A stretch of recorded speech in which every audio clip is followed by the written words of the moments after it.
Good day, everyone, and welcome to another episode of What's Really Happening. I'm Dr. Schnaufer, Strategy and Research Manager here at the Global and National Security Institute at the University of South Florida. As always, I'm joined by GNSI's Executive Director, retired U.S. Marine Corps General Frank McKenzie, as we explore global and national security issues. What's Really Happening will take you behind the scenes and open the door to the knowledge, experience, and insights of a senior leader who's commanded at the highest levels of the U.S. military, including commanding U.S. Central Command. Today, we're going to discuss integrated air and missile defense. In recent years, the U.S. has met with several nations from the Middle East to create a common air defense in response to continuing missile and drone attacks from Iran and its proxies from around the region. These efforts have yet to completely materialize in a comprehensive, multinational air defense plan. To find out why, I'll turn it over to General McKenzie. Good afternoon, sir. Welcome back. It's good to be here with you today, Ted. So to start off, first, let's talk about what does integrated air and missile deterrence actually, or defense rather, what's that actually look like? What it is the ability to defend a nation against drones, against land attack cruise missiles, against ballistic missiles. Sort of three different weapon systems, all that are very powerful in and of themselves, but when deployed together, can present significant problems to the defender. So we saw a successful application of integrated air and missile defense in the Middle East in a large-scale test involving 300 or so weapons launched from Iran. So it was remarkably successful. And as we look at the multinational dimension of this, U.S. has just met with some Gulf states talking about how to integrate their air defenses better. What does that look like going forward when the multinational aspect? So Ted, we've been working on integrated air and missile defense in the Gulf for many years. When I was a brand new general, two-star, working for General Mattis here in CENTCOM in 2010-11, it was our dream to get it off the ground then. What's changed and what has made it possible now when it wasn't possible before was the rising imminence and the rising imminence of the Iranian threat. The nations in the region recognize that Iran has built a lethal arsenal of ballistic missiles, drones, and land attack cruise missiles. And they know and see how those capabilities have been employed. We saw the attack on Saudi Arabia in September of 2019, a very successful attack that Iran to this day still is coy about whether or not they launched it, although it's evident clearly that they were the author of that attack. So the rise of that threat is what has forced nations to take common action to defend themselves. And the beauty of integrated air and missile defense is sovereignty issues are not critical here. You're not stationing your troops on someone else's territory. They're not doing the same for you. What you're essentially doing, Tad, is you're sharing information. You're building what we call the common operational picture, an understanding of what the Iranians might do, and then early sensing when it happens and talking to your neighbors about how they might act to actually prevent these attacks from developing. So it's a real step forward, and I'm delighted to see it work so well in its first large-scale application back in April. Excellent. And as we looked at prior, what are some of those things that hinder it from being even more advanced and more cooperative? So in a word, it's trust. You've got to be willing to share information with your neighbors. You don't have to, again, you don't have to share ground space with them. They're not coming into your country, you're going into theirs.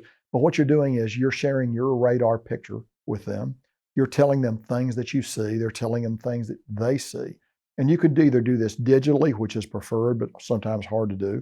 You can do it by email. You can do it by voice, which is the slowest, but still in many cases adequate. But eventually you'd like to get to the point where you're all seeing a common data picture.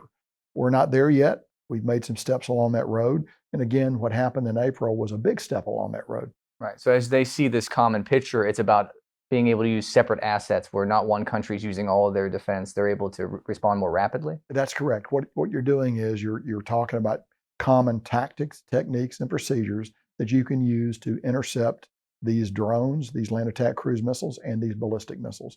And that's what an integrated approach allows you to do. Choose the right location, choose the right weapon, intercept it as far away from your country as possible. Sometimes because of geography, you have to intercept it over your own country, but you prefer to get as much of a head start on that as you can. And the work we've done for many years is beginning to pay off.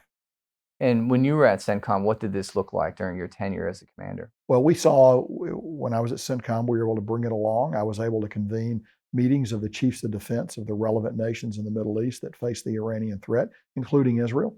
We were able to come together. We were able to talk about the nature of the threat, and we were able to do the staff work that needs to happen to make these meetings a success and allow you to sort of slap the table on, if this happens, here's how we're going to respond. And that was very important. And we did that in 2021 and 2022. Sure, and as the Abraham Accords and other diplomatic angles continued to progress up until the October 7th attack, how has that affected the military aspect of this? So the Abraham Accords, you should think of that as the broad overall strategic approach for Israel's entry into the Middle East and coming to a policy of comity with its neighbors, which has eluded us for so long. So the operational component of that were first the entry of Israel into the Central Command region, which was a huge step forward that, while bureaucratic, nonetheless was important because it allowed nations to more directly reach out to Israel. It allowed us to do a lot of work with Israel more directly. So that was a very, very important, very important step forward.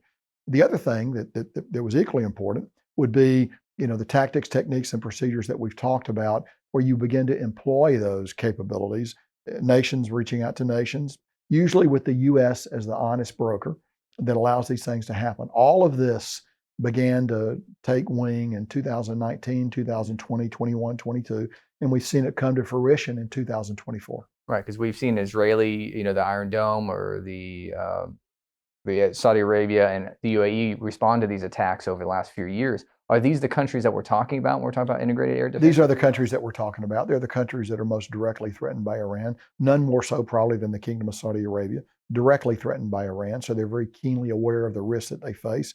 And so they only reasonable, prudent, that they would do everything they can to protect against that risk. And I believe all of the nations in the region see the threat of Iranian malign activity, principally the missile, drone, and ballistic missile attack, but also the proxy groups that operate that we've talked about before. They see that as the primary threat in the region, and they want to take steps to protect themselves. Does this also include, as we look at the proxy threats, we know the Houthis have fired a lot of missiles in the Red Sea. Is there a large naval component to this as well, not just on the ground? Look, the region, the Central Command region today is an air and naval theater. And the beauty of naval assets is you can move them around. They provide ballistic missile defense, they provide air defense, and they provide offensive striking power. So yes, clearly there's a huge role for naval assets in the theater, just as there is a role for air assets in the theater. But also ground forces have a role to play here too, particularly with the Patriot system and other assets that the U.S. Army and the U.S. Marine Corps bring to the fight.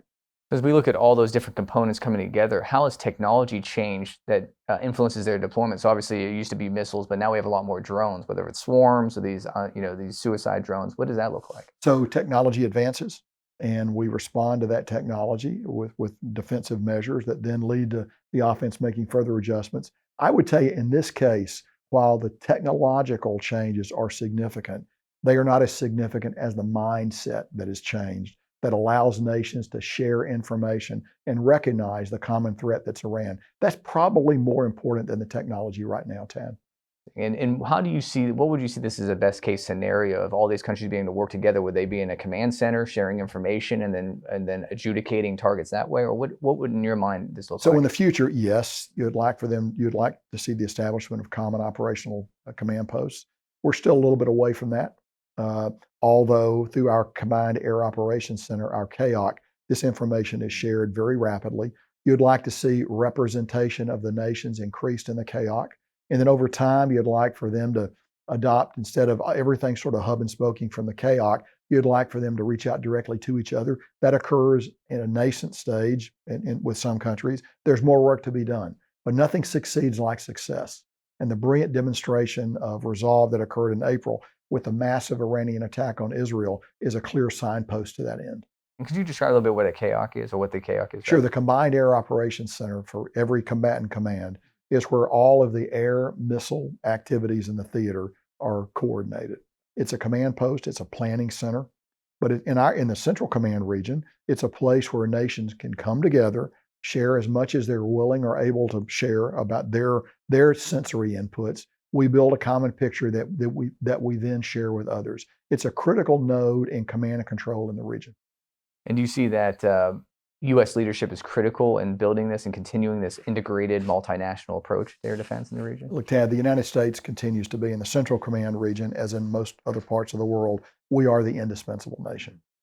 Yes, yeah, and there's a recent interview, there's actually a panel on this topic, and they talked about build it and they will come. Build the command center, build the equipment, and have U.S. leadership take, have the partners plug into it, like a coalition of the willing for air defense. True, and we did that back in 2010, 11, and 12. But they did not come. They've come now because the threat has changed, and that's important to realize. The threat is now more clear, more evident, and the Iranian activities are more egregious and maligned than they were back then. So we've, in the term itself, it says defense, but where does deterrence come in? Does having a good defense mean you have a better deterrence, or is there a way to deter the attacks before they even take place? Well, so what you'd like, deterrence can be composed of two components in classic deterrence theory. The first is deterrence by denial. If you attack, you won't be successful. We saw a little bit of that in the attack on Israel, a successful demonstration of deterrence by denial. Unfortunately, deterrence by denial typically is not sufficient. So you have to have deterrence by punishment. If you attack us, we're going to attack you, and we will cause such pain that whatever you wanted to pursue isn't worth the level of pain that we're going to inflict on you. Right. And what we've seen in the Middle East so far is that Iran has not been deterred recently with these attacks. So we'll see what happens as a result of this latest wave of attacks. Sure. Iran certainly got to recalculate, Mhm. and I would look for that. But here's the other thing. In the Middle East, deterrence has a short half-life. Mm-hmm. This doesn't last that long. It typically never lasts that long, Tad. You've got to continually recalibrate it, reassert it, if you will, redemonstrate it.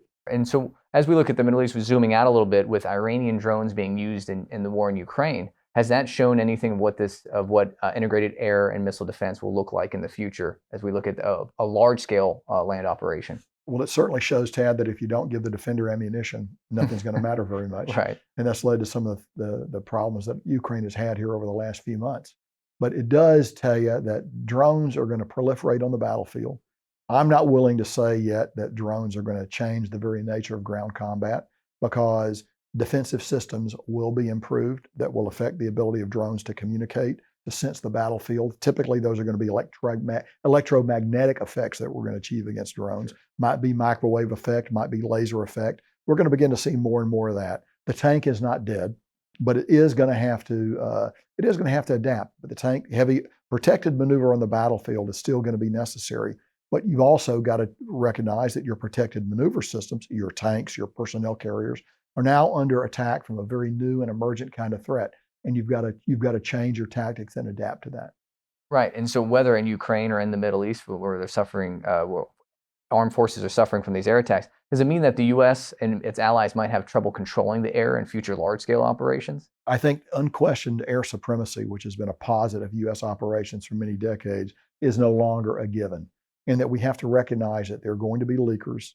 And where we took air supremacy for granted, we can no longer do that. In the Central Command region today, I believe routinely unfriendly drones overfly our bases.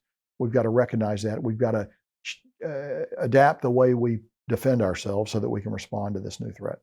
And how does, the U.S., its allies, its partners in the Middle East is trying to build this defensive plan in coordination with, how does it prioritize its assets? Because that's one of the key issues, is having enough assets to defend entire areas. So how does the U.S. Sure. Look at Europe, look at the Middle East, Right. Taiwan, the Pacific? So sometimes you might look at it and recognize you need more.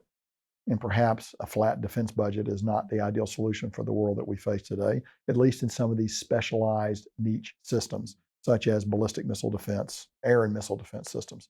And you might realize we don't have enough. We need to build more. Well, that's easy for me to say. I recognize it's much harder to do, both from a practical policy of allocating the money for that, getting political buy-in to do that, and then the idea of building the systems from a defense industrial base that we have neglected for far too long.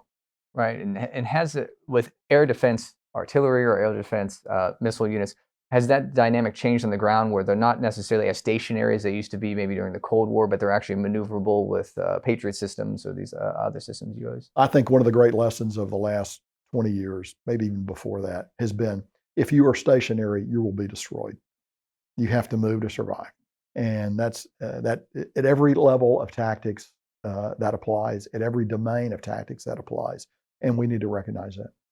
And how does that look when we're looking at partnering technology with partners in the region? Are we trying to look at enabling them to be able to maneuver, or how do we build that deterrence, or that defense with them? Yeah, ultimately you want to be able to allow your partners to do that. But take a Patriot battery. You don't actually have to necessarily move the battery. You can redeploy the battery and around its current location. There are ways to do that, and we are working very hard to ensure our friends in the region know how to do those things. That was a major objective of CENTCOM while I was there. I'm sure it's a major objective of Central Command now. Sure. And then, as we wrap up the conversation here, for integrated air and missile deterrence, is there a 100% system, or is there going to be acceptable, flaws in the system that you have to move forward So, with? Ted, much as we would like to try to achieve 100%, we're not going to achieve 100% because we're dealing with human beings, the nature of the battlefield, and the nature of the battlefield or the battle space in this particular case is it reverts to the mean. And sooner or later, there's going to be a leaker. Sooner or later, there's going to be a problem. As long as these systems are made by human beings, even if they're driven by AI, Right. it won't change. We have to face the fact that it's very difficult to get to 100% security. Which was going to the last point about AI being used in these systems very common as it calculates the target and you're trying to keep a human in the loop. What's that going to look like in a multinational command center when you're trying to, again, review these targets and these different attacks? So what you've got to do is establish a level of trust in that multinational command center. And that is not a military decision. That is a political decision, Tad, to achieve that level of trust, which allows you to share information digitally rather than over the phone, where you can lead to many seconds or minutes when you need a solution in a nanosecond. So you're applying an analog solution to a digital problem, so you're inherently at a disadvantage. We need to get beyond that.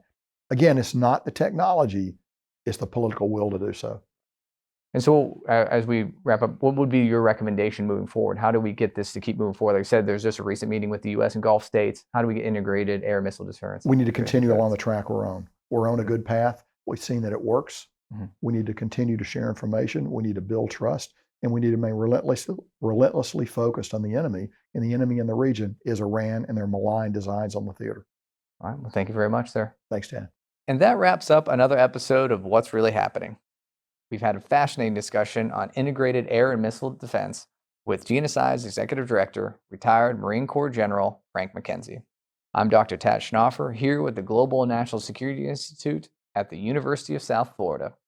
Thanks for joining us today, and we look forward to our next conversation when we find out what's really happening.